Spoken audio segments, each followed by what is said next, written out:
Trophex. Honor the hunt. Own the memory. Bliksem. Right, afvatty. So we're going to do it in English, eh? I'm going to do it in English. All right. The English is not delicious. Welcome, Rynu, from Shingani Safaris. Yeah, thanks for having me, man. Shingani, the last time I checked the name, I think it's regarding more about the around the fire talking kind of. That's a name for it. Where it originated from is the trackers used to call my dad little Shingi when he was a young hunter coming up, Shingi. which means little leopard. So he just adapted that to Shingani, and we've kept that name since. All right. Because your dad doesn't want to change that name at all. No, he's not a big fan of rebranding. Yeah. Thanks for the cap. Yeah, We've got of course. Shingani cap here. They give us one. I kan nie met sonder beskyk nie. I'm going to have a podcast and a snack, right? So the thing I think we have to start with talking about was that gemsbok.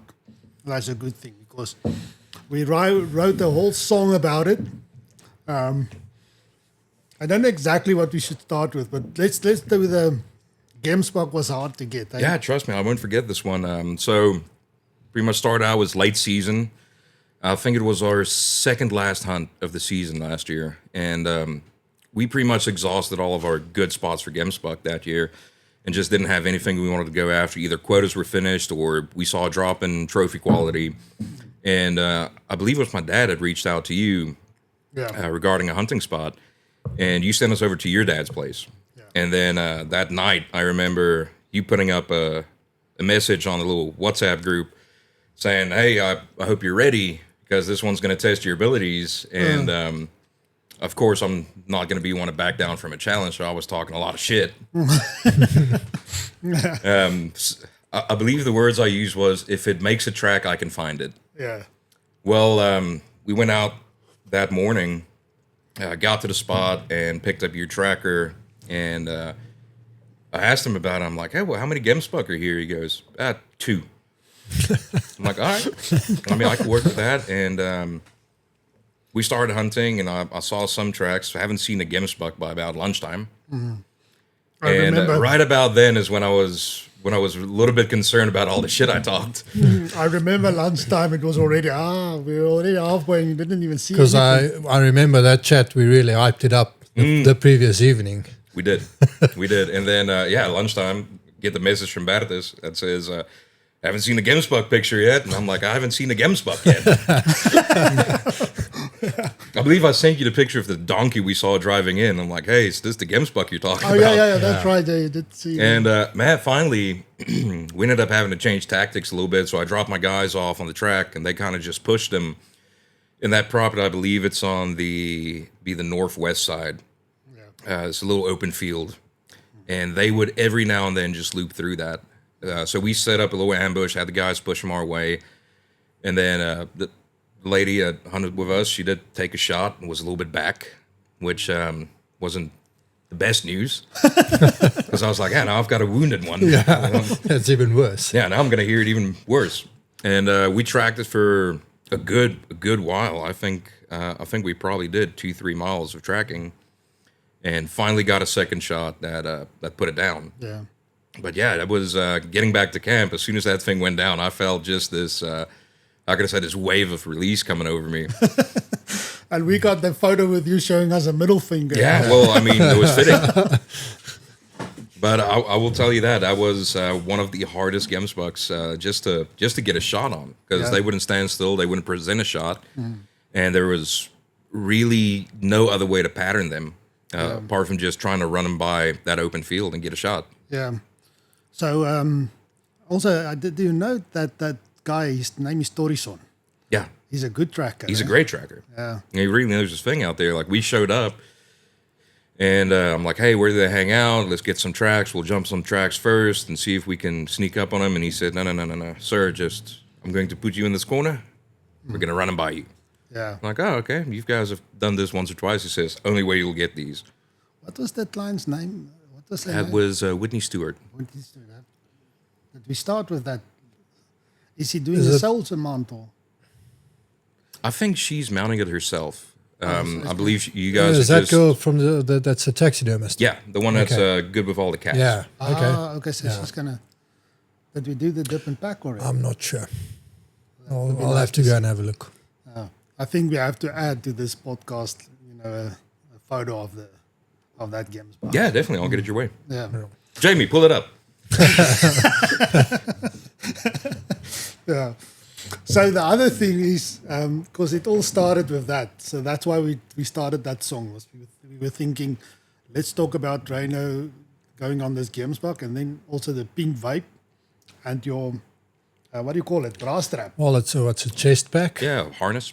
I just remember one day I was going to pick up trophies from Rynu and them, and I was at the skinning shed waiting for him to come back from a morning hunt, I think, and he just came out and he was dressed all tough with his camos and his cap and boots and gaiters and everything, and as he stood by me and I checked this chest pack with a binos and the knife. And it was just rugged, and on the side was this Pienk Vape just standing out like a pimple. Hey, man. And that's how I I, know what think. to say. And I came back and I told Battis the story about that, and I think that's where this whole thing originated. I think it's one of the things in the hunting world. It takes one little mess up, and no one's ever going to forget it. For sure, for sure. Yeah. Well, it ended up being very great. That's a great thing. I mean, I've never shied away from giving each other a hard time. I do believe in a hunting camp, if you do not have tough skin, you're not going to last. But so that, what do you call it? I keep on saying brass strap. What's the right name for it?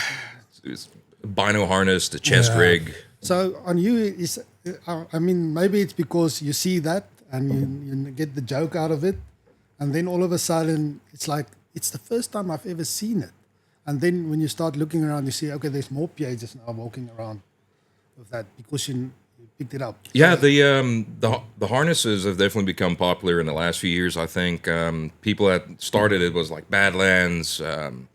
You've got Marsupial now, Everly stock, which I think is one of the best. It's what I use, just because it's a little bit more modular. I can switch things out. If I'm not running my rangefinder, I can take that off. Throw a little utility pouch on there just to keep, say, a predator call if we're doing jackal. It makes it a little bit more versatile to carry more than you would with you.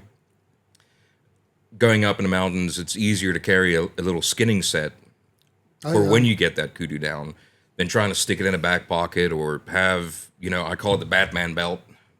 See people with 5, 6, 7 things on their belt, and it doesn't carry good.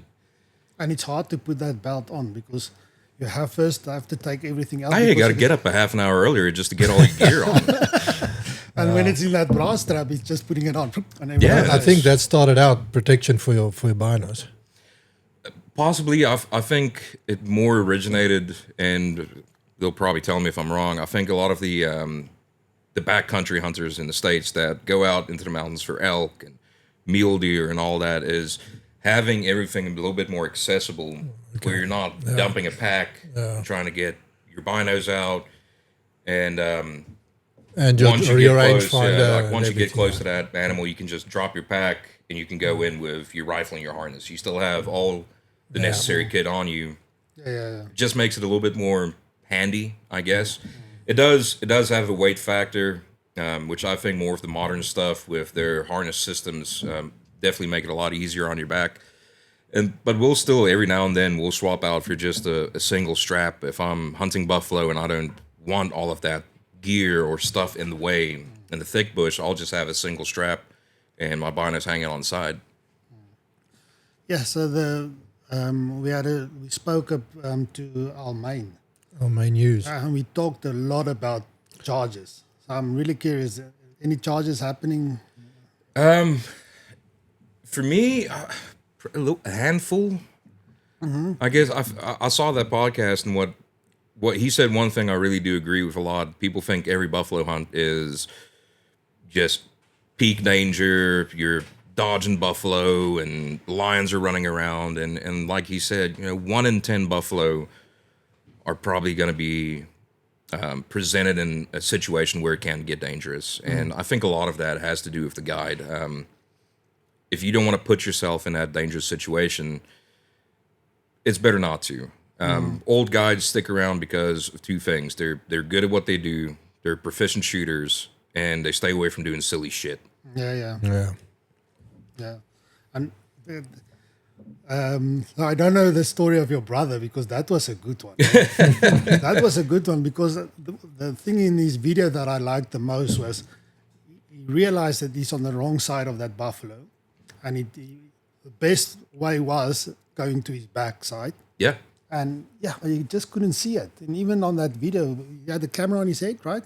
Yeah, he had one of those little, I think it's a Insta360 camera that just clips onto the top of your hat. Ah, okay. Yeah, and he went around and you can't see the buffalo. You know, it's like almost I think it would be 6 or 7 meters from him. No, I don't think even that. I think it's closer than I think it was closer. And then you could he said, no. This is not right. We have to go back. We don't have a choice. Yeah, and if you break that video down, which I felt like a proud bigger brother, right until he doubled that 470. It's my 470 that he put in the dirt. But he went out. He did a few buffalo with me as my backup, and I mean the kid's fearless. He's you almost have to put a leash on him because he just wants to go. And he did a few with my dad, and then this one was a client that hunted with him previously and really wanted to hunt his buffalo with Ruben. So we kind of told him, like, hey, rite of passage, you and Dad are going to go off, but this is your buffalo. Dad will be there for backup, but he's going to shoot if it's on top of you. So this is you. You don't have a backup is what you need to have in your mind. Yeah. They went out, and I believe they wounded it the day before. Bad shot, 375. That's a whole nother rant that we can get on. Went back the next day and finally got a second shot on him. And it kind of went down in this thicket where they had to walk in and confirm. Ruben kind of works the same way I do. There's no celebration until you've touched that eye with the barrel. Old guard used to say, it's the dead ones that kill you. Yeah. And exactly that. When Ruben walks up to it, it's laying with its belly towards them. Yeah. And he wants to approach from the back, which is the safest way to do it. And there was just no way to get there. Yeah. And you can hear him in the video go, no other way to do it. We're going this way. Keep that gun up. Yeah. And right as he got back to where he started, that buffalo started getting up. Yeah. And, his muscle reaction just kicked in. He picked up that 470. And it was in frame 1 second and out the next. And his hat went up. Yeah. With the camera. It all went up. To this day, I still think the funniest part of that whole video is him doubling that 470, losing it, turning around laughing, going like, both triggers. Yeah. Pops around in and finishes the buffalo off. And put new bullets in. Yeah, pretty fast, too. Yeah, very fast, yeah. I have to give him credit where credit's due. Yeah. The thing I liked the most of that video was then his bullets were finished, and he asked the client to shoot again, and he did it again, I think, and then all the bullets were finished. Yeah, he said, well, I'm out, and he asked the client, how about you? He said, I'm out too. He said, well, let's go to the fucking road. Yeah. Not to the buffalo, because if you don't have, but that's very good, eh? Yeah. If he says, no, we're not going to the buffalo now, we're going to the road first. You have to get bullets. Yeah, if you don't have ammo or a rifle, you have no business being there. Yeah. At that point, you're an obstacle. Yeah. You can do nothing. Yeah. If it's still alive. I mean, moral support, I guess. Yeah, that was very good. I really like that. I like the whole thing. It was very nice to see how it naturally just comes to this pH. Yeah. I mean, Ruben's, he's 21 now. I think he can hunt up there with the best of them. I mean, he's been everywhere with us. He hunted with me and my dad in Zimbabwe when I think he was 9 years old. Yeah. And he was out shooting bushbuck with me in the Guai River and hunting buffalo with us. He sat in the leopard stand with me a few times. So he's got a lot of experience for a dude that's 21. Yeah. But don't you have a story of a charge that you've been in? Man, I've got a pretty funny hunting story when it comes to buffalo. It was probably 5-6 years ago, and we were hunting close to Kimberley. with some Portuguese clients, and the gentleman I hunted with, can't recall his name. He was an older guy. He wasn't in the best hunting shape. He was probably in his late 70s, just old Portuguese dude, quiet, didn't speak a lick of English. I didn't speak any Portuguese. I knew how to call him an asshole and how to say shoot. The important stuff. Yeah, important stuff. But we had a great time, and so we started off this hunt. We drove down there, which when you're in Alice Russ, that's 12 hours away from here. Yeah. And he showed up for a 3-week hunt with me. 3-week hunt. Yeah. I think we ended up doing 29 animals. What? Yeah.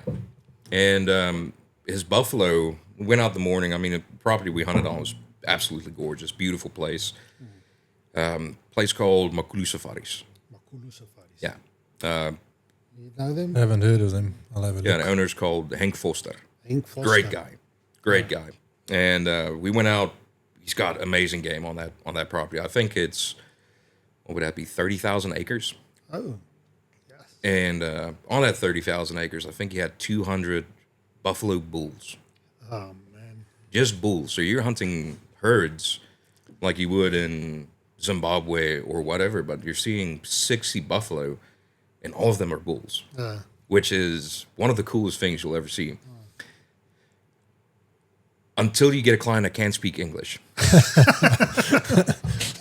Because it's hard enough to get a client that speaks English and tell them, hey, shoot the 30-second one from the left. Yeah. So we were on these buffalo just stalking, crawling. At one point we were in the long grass, just, meerkat, eyes popping up. And finally get a good bull to kind of isolate himself. So I get the client on him. He makes a great shot. I mean, bam, buffalo buckles, runs off. And where it's at, there's these little thickets of cariebos.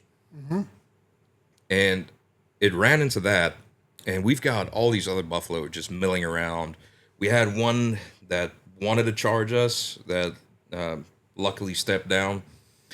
And there's this one dark spot we were looking at. We got closer to it, trying to kind of figure out, is that just shade or is that the buffalo laying down in that thick stuff? And, the dark spot did get up and run. Over to our left, grabbed the client, moved, and right as he crossed this little just shooting lane we had, he puts another great shot on this buffalo. Buffalo runs about 20 feet, goes down. What caliber does he? He was shooting a 375. 375. I believe it was a Seiko. It was one of the rifles from Hank's that we just rented. We didn't drive down with an extra big game gun. We were planning on doing the buffalo over here. And we get up to this buffalo that's down, but it's more of kind of just taking a little break because right now it's wanting to get up and it's looking at us trying to get up. It just doesn't have that extra 2 horsepower it needs to get up. And I tell this client, I'm like, shoot, man, you need to shoot. The day before, his buddy that came with him, also Portuguese guy, spoke great English, told me, listen, you're going to be with this guy 3 weeks. Try everything you can to not put a round in that buffalo. This guy wants to be the only guy to shoot the buffalo. So I'm like, all right, well, if I don't have to, I don't have to. Yeah. But it's getting very close to me having to. Yeah. Kind of feels like when you're about to do a street race and you're just on that clutch the whole time. Yeah. It's buffalo's trying to get up and this guy's not shooting. And I'm yelling, shoot, and all that. And finally shot breaks. It wasn't a great shot. He kind of just put a gash over his shoulder. Buffalo's still trying to get up. So I'm yelling, reload, shoot, all this. And he doesn't we're understand 10 feet away from this buffalo. The only thing he hears is shit. I think that's what he heard. And I've got my gun up looking at his buffalo because if he gets 1 foot under him, I'm taking a shot. Yeah. There's no reason for any of us to not go home or go home, with more holes than we showed up with. Yeah. And he taps me on my shoulder, and I remember having this moment of, oh, please, what question could you have right now? So I look over to my left, and about this, I shit you not, this guy is standing, and I've never seen this before. He had his 375 in one hand and the bolt in the other. Oh, man. Oh, crap. and no English. So he looks at me, and all he does is. So I look at it. I'm like, that's fucked up. We need to fix that. Yeah. So put my gun down, just jammed that bolt back in. And I'm like, maybe hit the trigger, maybe hit the release on it and came out. Well, he shoots and he hits it decent. And I tell him to shoot again. And How does the Sarko? Is it Sarko? yeah, it's got a latch on the side. On the side. On the side. Yeah, it's got a little hinge latch on the side that grabs the bolt. Well, he shoots again and reloads and taps me on the shoulder again. So I look over and sure enough, Same story. there he is. Bolt in one hand, rifle in the other. So jam it back in. Oh, God, no. What rifle do you have in your hands? My double. And he shoots this last shot and my buffalo's dead. And I'm like, oh, let's just back up. And, that was a pretty good hard shot. Let's just give him a minute. There's way too much going on right now. And later that night, we were looking at that rifle, and on that Seiko, it's got two little screws that hold that hinge catch in. He seared them off. Yeah. So he was nervous. I've never seen someone run a bolt that hard that they sear off the two screws holding in the bolt catch. Yeah. So that was a good one. We ended up shooting a whole bunch of animals after that. We shot a bunch of pigs over here. Shot a beautiful kudu, awesome sable. I think if I recall correctly, it was a 44-inch sable. Oh, nice. Yeah, so that's one of the funnier stories I can tell. Yeah. I think if you hunt enough, you see odd stuff. Yeah. I remember, but this is more Afrikaans joke. Is this one guy, he's a PH, but he couldn't speak any Spanish. And they wounded a springbuck. And they went on the, in the Free State, they went on their feet trying to get the springbuck. And the whole time the client misses again, he misses it again. And then after a while he said to the PH, no balas. Which in Spanish means No more bullets. No more bullets, yeah, no bullets. And it means balas. Balas is bullet, or bullets, right?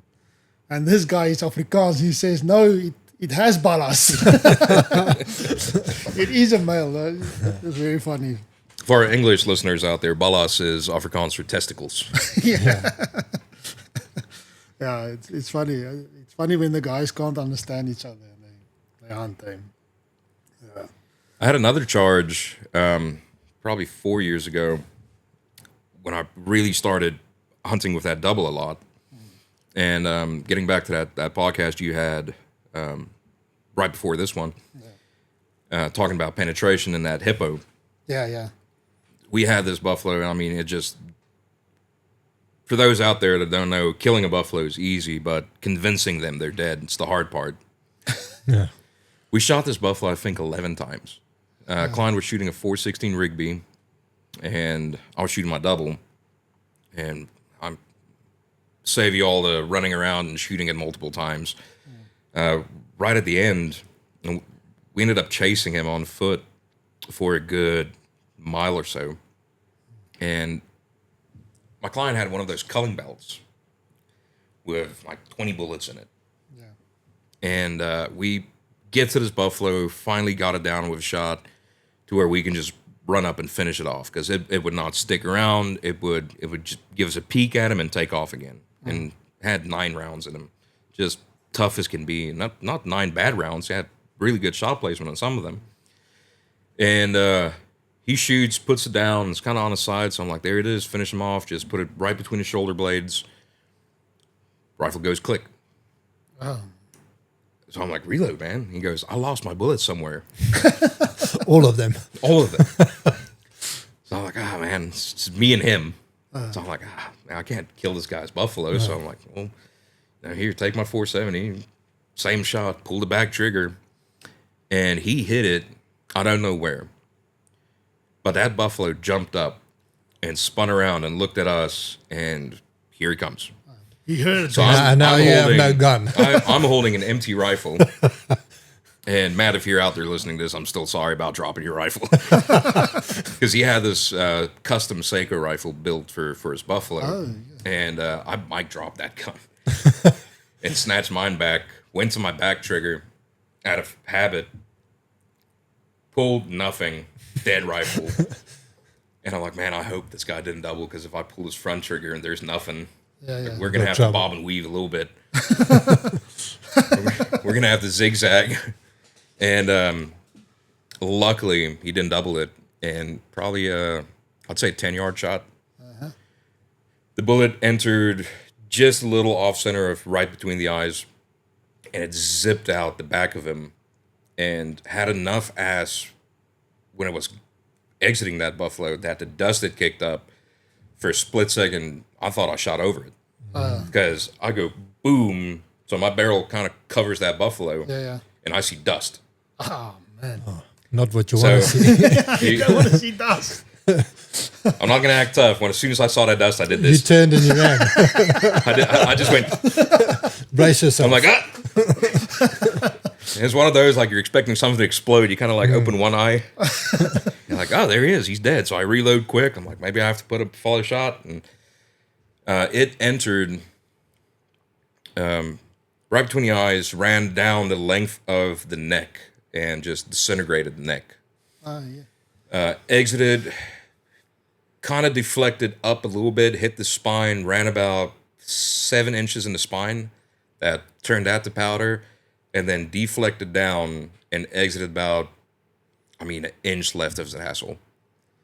It would have been nice if it cut open the neck at the back, then this Yeah, You just have to cape it. already have it. you already got Started. that cut. But that was one of those where I do think a double, if you're proficient with it, is the best tool for the job in a situation like that. And you got a 470 as well. A 470, yes, sir. Yeah, no. I was lucky enough. I'd have never. There was a situation with a kudu but he didn't really charge. He just tried to run away, and I was in his way. That's the only thing. I never had a story with like a buffalo charge. I think it would be nice to have one. I think those stories, I tell everyone, it's a nice story when everything goes well. It's not nice when you're standing there. Yeah. I had one client that he was adamant about trying to get a charge. He wanted a charge so bad. I'm like, listen, dude, everyone wants a charge. I can tell you right now, I think most of the guides out there that hunt buffalo will tell you, if I don't get charged again in my life, I'm good with it. Yeah. Because it takes one little mistake. Your shot might be 2 inches low. Yeah. On a frontal, and you miss the brain. Hopefully you put him down, you can get another shot in. But if it doesn't, you might as well have just missed that buffalo. Yes. I'm thinking of any charges that I can. I didn't really have one, but the one that I know about is was a situation with a Warthog. Also Spanish. Like they were on honeymoon couple, and they wounded the Warthog, and it went into his hole. So we had the dogs to find it, and we finally found it, and it was inside his hole. Is that the right word? His home. The burrow. Yeah, it's burrow. Barrel. All right. But you could see it. If you look at it, you see a little bit dust, but you can see it's lying there. You could see his tusk. And we looked at it for like a few minutes. And the guy that was with me was Torison as well.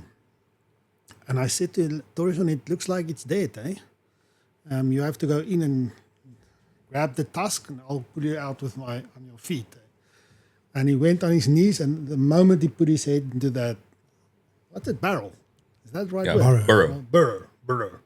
When he put his head in the burr, I think everyone will get a hole. the water started running out, eh? And he kind of reversed, and he went out the side, and it went right at me, and I kind of opened my legs, jump up off, like onto the one leg, and it went through, and then it started to sidestep the hunter, and it went behind his wife, or his new wife. And she kind of ran, and then the Warthog realized, okay, I'm running behind a woman, so he went side, and then the client got it. Almost shot to his wife. Yeah, one of those hunting accidents. Yeah.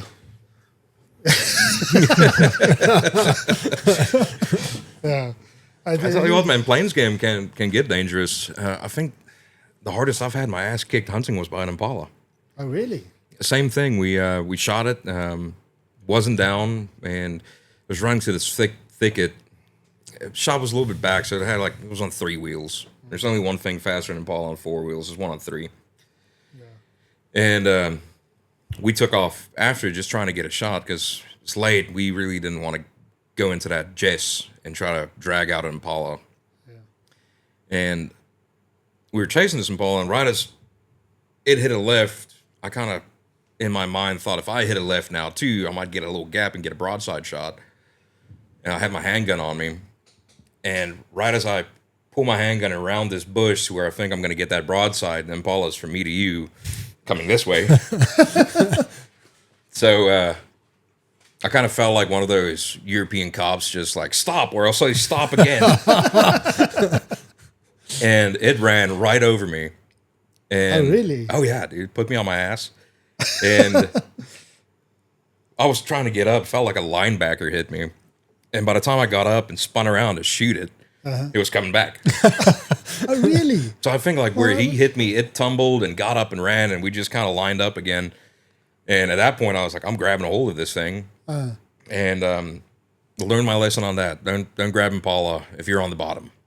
Because they'll tap dance on you. Yeah.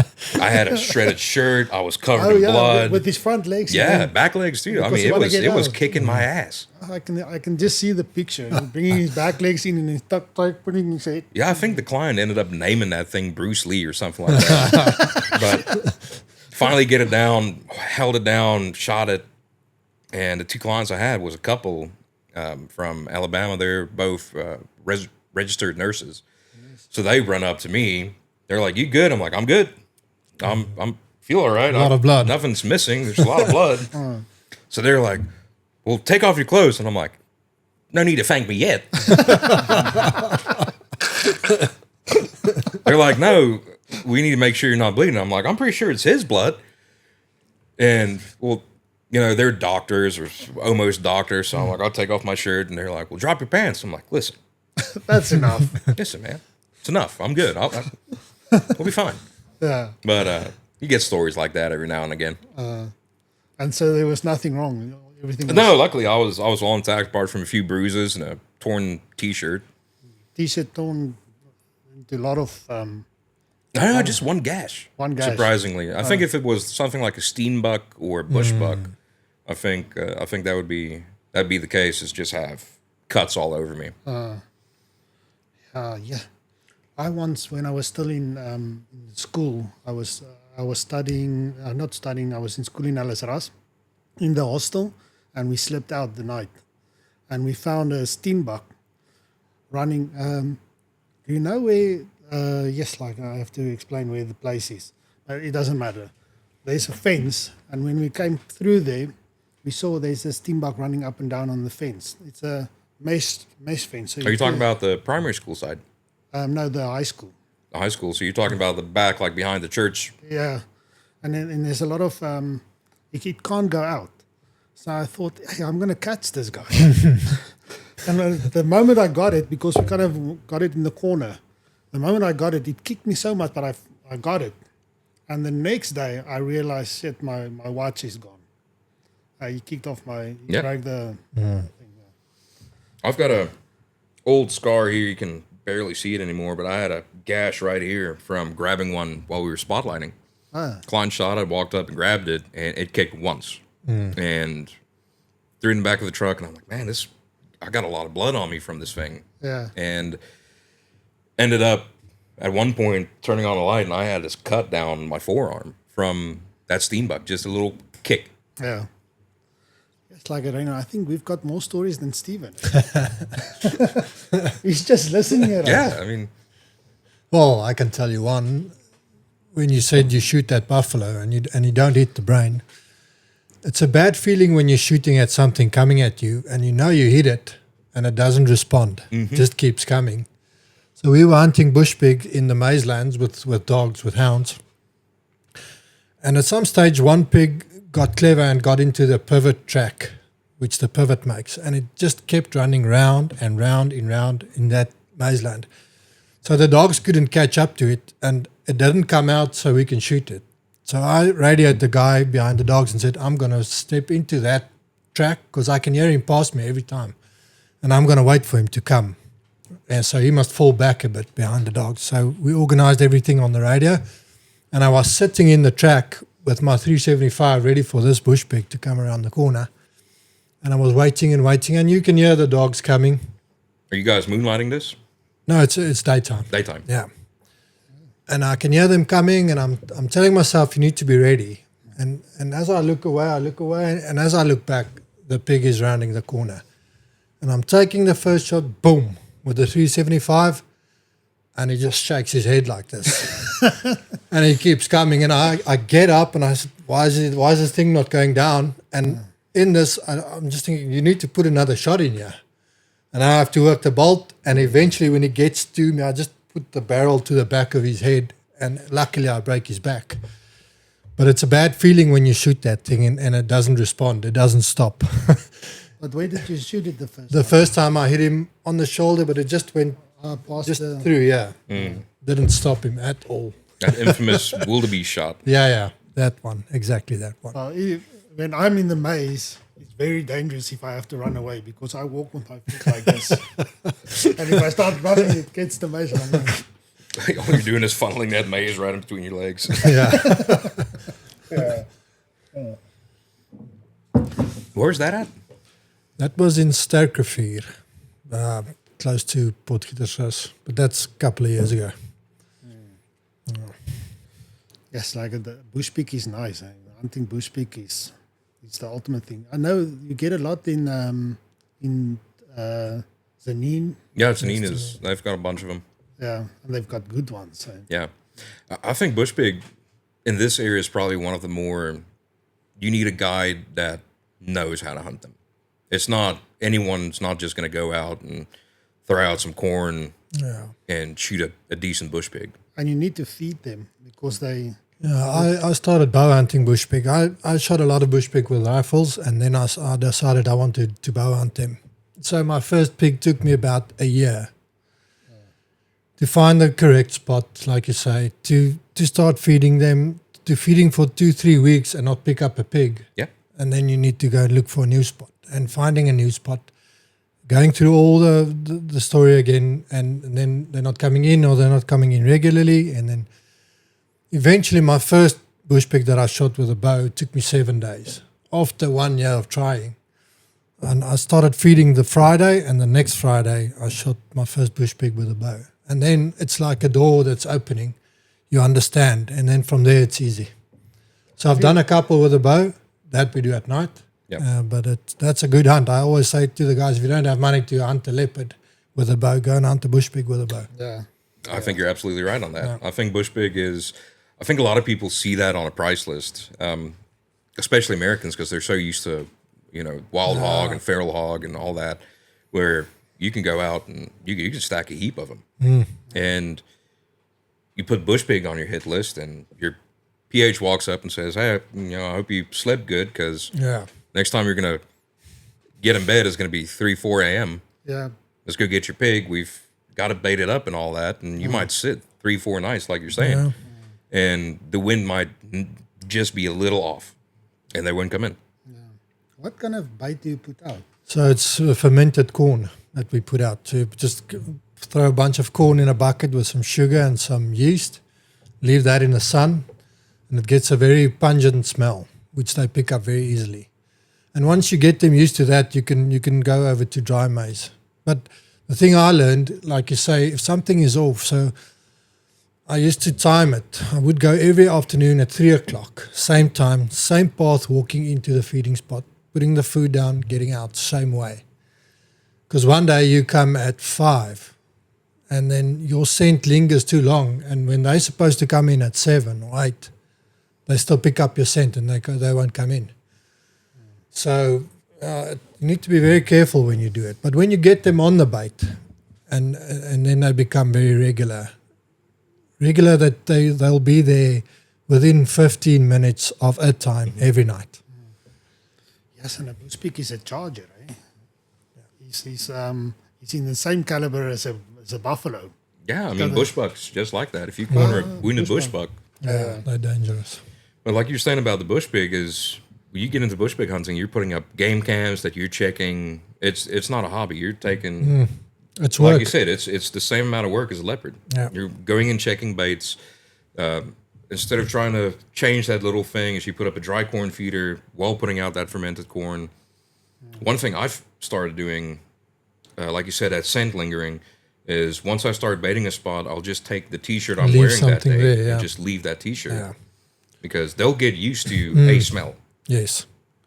What I've also seen is if you can put a light with a sensor, with a movement sensor, and so you can get them used to that light as well. So then you don't have to have a light to switch on when they're there. Every night when they come in, the light will switch on. So they'll get scared the first couple of times, and then they'll get used to it. And then they'll just come in and the light will go on and they know the light, and then shooting is much easier. Yeah, I just use one of those always-on solar lights. Yeah, you can do that as well. Yeah, a light is a different thing. It's interesting when it get dark, eh? You hear all the noises. The jackal starts howling, and is it howling? Yes, my English. And the caracals, not the caracals, the tarantala, Guinea fowl. guinea fowl, they go up trees, so they make their noise, and then all of a sudden, it's Dead silent. dead silent. And if you touch that thing that you want to put the light on, click, click, click. Makes a big noise. Those old school rear stats and all that. Yeah. But I think that's the thing that caught me was when you're sitting, I do normally do a tree stand. So I'm up in a tree and it's dark. So all your senses is now out of play. You can't see. Smell doesn't really help you. But so now you just have to rely on sound. It's a different world when you're sitting up in a tree and it's pitch dark. You can't see anything around you, but you can only listen. And then that changes the whole hunt. It's a whole different story. If those bushpig ate those corn, the start one, I think you will hear them farting. You might. You've heard it here first. The trick the bush pig is baked beans. Feed them beans. Yeah. No, but they are dangerous. I like what you said about the bushpig. I kind of forgot about, not the bushpig, the bushbuck. Because in those reeds, you don't see them. And they kind of hide in there, next to the rivers. I think the closest I've gotten to someone getting hurt, beside myself doing silly shit on a hunt, is we had a wounded bushbuck that we started tracking, and I had a tracker from this property we were hunting on with us, and he was, I don't know if he was a new guy or had something to prove, but just one of those guys that just didn't want to listen to you. You could say like, hey man, I don't think that's the track. I think it's over here. And he'll just do this and keep going. Didn't want to listen to you. Just a ornery old bastard. And I can see the blood still dripping off of the reeds in that tall grass. I'm like, hey, I need you to back up because that thing's right in here somewhere. And sure enough, by the time I said it, that bushbuck came out charging him, head down, the whole works. And it was a good ram. It was 18-inch ram. So you think sticking two 18-inch spikes through someone's thigh is a bad day. And when it's coming, it's got the head down on it. Yeah, I mean, here he comes. And I luckily had my rifle with me and got a shot, high shoulder, just kind of a point shoot, hit his high shoulder, luckily, put it down. But, I mean, probably me to you, he was already getting ready to get hit. Yeah. And that would have been a bad day. We were 2 hours away from a hospital. Yeah. And I mean, leg wound with femoral artery and all that, that would be Too far. hoping I could tourniquet it well enough. Yeah, I wonder in the hunting industry, if something happens to someone like that, what's the process? I mean, what if he pass away because he couldn't get to a hospital? I mean, what's that saying? Every sport does have its injuries. Once you step out, I mean, you do have a rifle and all that, but you are, in a sense, a part of that food chain, and you will get hurt if you put yourself in that situation. So I'm a big believer. I think every hunting guide should have some knowledge of like life-saving medical practices, whether it's just trauma or carrying something as small as just a good tourniquet on your belt that they weigh nothing. Or your bra strap. Yeah, well, put it in that. I mean, stick it in your back pocket. They're what's the company called? Give them a shout out. It's Snake Staff Industries. They make a super tiny tourniquet that you can stick in your pocket, like just your pocket that of the pants you're wearing right now, and you'll forget they're there. And I think just having the capability of just being able to stop a major bleed on an appendage is already a good step in the right direction. But then having stuff like, I mean, we're dealing with rifles, so having gunshot trauma stuff, where it's just in your truck. You know, your truck's going to get to you before anyone else. Jack, I want to say something, and I'm just thinking of my wife. What's she going to say if I say this? So I'm just making a warning. Yeah, well, I think another good thing for the bushbuck is to take just a few tampons with you. Yeah, That's I mean, one you of could the do it, best but things you there's can use for a been gunshot. so many studies right now that have debunked that. It's bullshit. It's not going to stop that bleeding. You're going to have to put compression on it. Best thing you can have is packing bandage, a compression bandage. Maybe have 1 or 2 chest seals in your bag, so you know, forbid someone gets shot. Yeah. But you can stop a sucking chest wound, or someone gets gored and they've got a hole in their chest cavity. You can stop that. Yeah. Just have the basics, because you're not going to save the guy's life, but you're going to create enough time for the guy that's going to save his life to show up. Yeah. And I think a lot of hunting guides especially need to start looking into maybe doing a course. I mean, if you don't want to go do a course, go get a trauma kit, an IFAC, something that you can carry around. It can be super small. I mean, they make some of them that size of a box of bullets. Yeah. Weighs half the weight of a pack of 308s. And just having that, give it to your tracker, keep it on your belt, put it in your harness.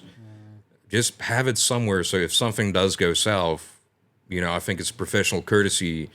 If you're carrying a big rifle to save a guy's life from a buffalo, you should be able to save his life if a bushbuck puts 2 holes in him. Or if his buddy walking behind you guys messing with the safety and pops him in the back or the leg. Man, that's something you see a lot. Eh? If you watch all the videos that's on YouTube, and you see how people walk, and they all got guns, and they're walking in a line, and the guns are, one is on the shoulder, one is, and you don't know where's the bullets. Are they inside?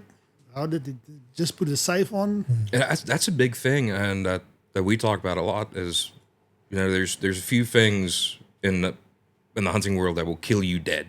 Yeah. And it is doing silly shit and another dude with a rifle. So, and I mean, it's easy to see in the first half an hour of meeting a client, once you get to the range, if he knows how to run his gun or not, if he's safe, you know, is he actively checking his gun? Hey, this gun's safe, I'm putting it down here. If he hands you a gun, he's telling you the condition of this weapon. Hey, it's got 1 in the pipe, it's on safe. I've disengaged the firing pin. It's got 3 in the mag, nothing in the barrel. So once you get a guy like that that's super conscious about gun safety, for a hunting guide especially, it's much more relieving. Yeah. I don't have to watch this guy that's walking behind me with a firearm all day. But you get some guys, I will not let him walk behind me. Yeah, I have to tell you this story. Torison, the same guy that went on that gemsbok with you.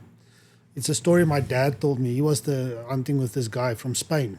And you know the Spanish hunters, they know how to do... Driven hunts. Yeah, driven hunts. Driven hunts. Yeah, the Monteria hunts. Yeah, yeah. And yeah. So they're hunting a kudu, and the bushes are... There's not a lot of trees. There's just bush, kerkbos. I don't know what... Corkbush. Corkbush, yeah. And they saw a nice kudu bull standing there, and it's under a matopi tree, and it's looking at them. And my dad kind of put the sticks out. Torison was walking right in front because they took the tracks of that kudu bull, and they found it. And Torison showed it. He said, there it is, right? And he went down on his knees. My dad puts the shooting sticks down, and the guy puts his rifle on, and he tries to get a shot. And he was just not fast enough, and then that kudu went, and he started running this way. And Torison, when he heard that sound, he knows, okay, no, it's running. He stood up. Oh. And then this Spanish guy goes with it. And he was sitting like somewhere there. He wasn't right in front of them because we're going to shoot that way, right? So he was somewhere here. And that barrel just goes like this, and the next moment it went past Torison's head here. My dad said he kind of, oh shit, and nothing happened, luckily. But I mean, I had an incident like that years ago when I still hunted. I had a guy, he was hunting with my 30-06, and we shot a zebra. Wasn't the best shot, broke his back leg, but we could get back up to it. And we came onto the zebra where it was standing in a little bit of a clearing, and I got up to a tree and I said, okay, there he is, shoot him again. And the guy shot him and he started running, and I told him, come. And as soon as I started running, I just heard boom, another shot. But I was in the moment, so I kept running, and to keep the zebra in sight, eventually it stopped. He shot him again and he went down. And as it went down, I turned around and I asked him, when we ran away from that tree, what happened there? And he said, oh, yeah, well, he was just, after that shot, he was chambering another round, and as he closed the bolt, his finger hit the trigger. And that barrel was right here. I could feel the flash. Muzzle blast, yeah. So that's not good to feel that. So I think maybe a couple of times we were lucky that we don't even know of. I think a lot of hunting guides have similar stories. I know I've got a handful of those, which is, when you put it that way, it's actually pretty scary to think about. There's guides out there I know that have multiple stories of someone almost putting a round in them. yeah. I've had guys shoot at my feet while we're stalking because they're walking behind you. You get bored. They start messing with shit they shouldn't be messing with. Yeah. Or I've had guys on the back of the truck just sitting, and impala comes out and they'll sit down. And I've seen it happen is where they'll have their thumb on the safety, and then they go to look at something through their scope, and they hit that safety, and bam. I wonder if I haven't heard of an accident yet. Have you heard of one? I haven't heard of someone getting shot. Well,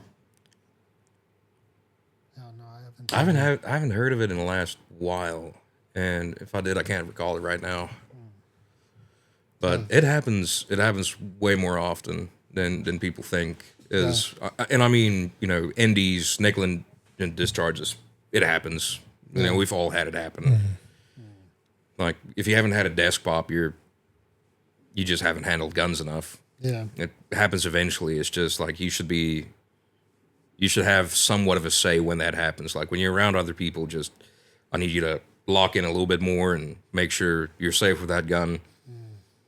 So I don't know if you're on a track or something, if the bullet must be in the barrel already. I do it. I mean, it depends client to client for me. Especially if it's someone that's been multiple times, like, I'll load that thing because I don't want to mess with it. If the cootie's 50 yards away and the wind went down and it's quiet and he's standing there, I don't need a guy trying to rack his 300 quietly. The long one. And I mean, I think that's going to come down to a lot of what the guide's discretion is going to tell him to do. I've had guys where I don't let them walk around with a hot gun just because I've seen the way to handle it. And there's nice ways to put it, and then I mean, you get some dudes that you can't tell them anything. Yeah. Because that's how they do it, and you're not going to convince them otherwise. Which I think anyone that's guided knows that's one of the worst clients to get. Is get the guy that you can't tell him anything. He's read the books and watched the YouTube videos, and the only reason you're with him is your formality. Yeah. Yes, and the bad thing is you're so focused on finding it. I mean, you have to keep your eye on finding what it is. Yeah, I think that's being a hunting guide. Of course, you need to know how to hunt. You need to know how to track. You need to be able to pick that good trophy, depending on what your client wants. Like zebra, if he's going to do a full mount or this beautiful pedestal piece, a big mare might be the way to go instead of a old stallion that's scarred up, or that's might be what he wants. But that's where communication comes in. But all that is easy. Any asshole can tell you which one's the biggest one out of the herd. But I think the hospitality and the people side of being a hunting guide is where it really does get a little bit tricky. Yeah. Because you got to work with, someone that might have a tougher personality to where he doesn't want to listen to. If I tell him, like, hey man, I want you to stow that gun this way. Well, that's not how I put my gun away. Well, you're hunting with me. This is my truck. This is my show. That's how we put this gun away. You're not going to have it barrel up in the truck while we're riding. There's people in the back. Yeah. That's one of the first rules of gun safety is don't point shit at stuff you don't want to kill. And I think that's where a lot of the experience side comes in. It's just learning how to work with people like that and different personalities, different cultures. Yeah. The hunting side of it, I think anyone that spends enough time in the bush, in the woods, you're going to get good at it, whether you want to or not. Yeah. Yes. Well, I have to tell you, the time is catching us, and I have some other thing I want to ask. I want to go back to the Pienk Vape. I don't want to let that go. Oh, we're closing it with a Pienk Vape, huh? Because it's not the Pienk Vape anymore. I saw when you come here, you've got the pipe now. Yeah. Huh? What's the story? Well, I think I've always smoked pipe, and then... So the Pienk Vape was just, it was a backup. It was, put it this way for our listeners out there that like nicotine, you know how it gets when you don't have nicotine. Yeah. And you'll get it anywhere you can, especially if no one's been to town for a while. I can't remember who gave me that thing, but if it had nicotine in it, I was going to use it. Yeah. Yeah. So the pipe is now we should actually, I wonder if we will allow it to smoke in the podcast. Yeah, that's another thing you need to put in here. It's just a little extraction fan. Make a cigar room in here. Yeah, it needs to get I wonder what will but the cigar, you don't smoke it. You don't pull it into your lungs. It's just something you... I mean, if you really do want to put a hair on your chest, you could. You're a real man. Yeah. There's going to be one guy in the comments that's like, oh, dude, I smoke cigars like cigarettes. But by nature, you don't really breathe in. No, dude, it's just puff. I remember the first cigar I smoked, and I pulled it to the lungs, man. I instantly regretted that. Yeah, I can imagine. Because there where I live, there's a guy making cigars. Oh, really? Handmade ones. If you go to the market, you always find him there. He's always sitting there with he's got this typical white hat made out of palmy or something, I'm not sure, that type of hat. And he sits there, he looks like a... Is he a Cuban guy? Cuban guy. But he isn't. He's a South African. He speaks Afrikaans. But he just likes the trend. What's the right word? The style. Yeah. He's sitting there making them. And he makes thick ones, makes thin ones, puts his own label on it. And while he's selling it, he's sitting there making them. Very nice. I bet you that's a good cigar. Yeah. And if you look at him, you can see his teeth are a little bit yellow. He smokes them as well. Yeah, he smokes them as well. Yeah, well, don't trust the guy rolling cigars that doesn't smoke them. Yeah. So maybe you should go. You can have the pipe, but maybe when you get another Buffalo Charge, you can take out the cigar. I feel like Hannibal from the A-Team. Yeah. You can maybe have somewhere a place in your bra strap for cigars just to... No, dude, I'll just get another shell holder, like have him stuck in next to the 470s. Where do you put the pipe? You put it in your... I usually just put it in like a pocket. You check the wind with it. I do, and it kills scent a lot if that wind's bad. Yeah, if you're hunting buffalo and you feel that wind on your back, you just start that pipe up real quick. I think that with the vape wouldn't help. No, because you would that's send some bubble gum. Yeah, strawberry scented air now. I guess the ice cream truck coming by. Yeah. All right, great. Thanks, Rynu, for stopping by. Yeah, man, thanks for having me. Thank you very much, man. Yeah, thanks, guys. Thanks for giving my ad for me, eh? There you go. It's even got our logo, our old logo on, but we have to change the old. Yeah, we'll have to get the new logo on there. Eh? I said we have to get the new one on there. Yes, but if I've got this earphones off, it's a lot softer in here, eh? You guys are shouting at one another. And I've got this do I have the right way around as well? I don't know. All right. But anyway, thanks a lot, eh? Thank you, guys. Thank you. Thanks, eh?